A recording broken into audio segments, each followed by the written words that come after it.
আসসালামু আলাইকুম ভিউয়ার্স, আজকে তোমাদের সাথে শেয়ার করব চিকেন সবজি। তো কি ব্যবহার করেছি তোমরা সম্পূর্ণ ভিডিওটা দেখতে থাকো। আমি এখানে দিয়েছি আমার ঘরে থাকা কিছু সবজি উপকরণ: গাজর, বেগুন, মিষ্টি কুমড়া, পেঁপে, কপি, আলু, পাতাকপি, টমেটো। এখানে চিকেন মাংস, আদা বাটা, রসুন বাটা, পেঁয়াজ কুচি, রসুন কুচি এবং কাঁচামরিচ। তো আমি একটা কড়াই বসিয়ে নিয়েছি। কড়াই দিয়ে দিলাম 3টি তেজপাতা, দারুচিনি, এলাচি ও গোলমরিচ।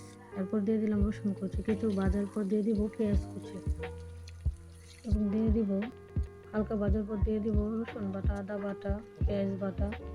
তো দিয়ে দিব মাংসটুকু হালকা ভেজে নেব যাতে ব্রয়লার মুরগির গন্ধটা না থাকে। এরপর দিয়ে দিব 1 চা চামচ মরিচের গুঁড়ো, 1/2 চামচ হলুদের গুঁড়ো, 1 চামচ ধনিয়া গুঁড়ো, জিরার গুঁড়ো, স্বাদ মতো লবণ দিয়ে কিছু অল্প পানি ঢেলে দিয়ে এটাকে হালকা আছে ভেজে নেব।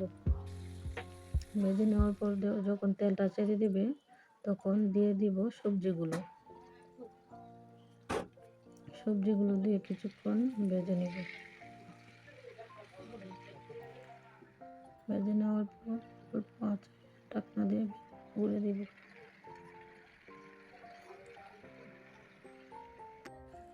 এখন আবার ঢেকে দিয়ে পানি দিয়ে ভালো করে রান্না করে দিব। রান্না করার পর কিছু কাঁচামরিচ ফালি দিয়ে দিব।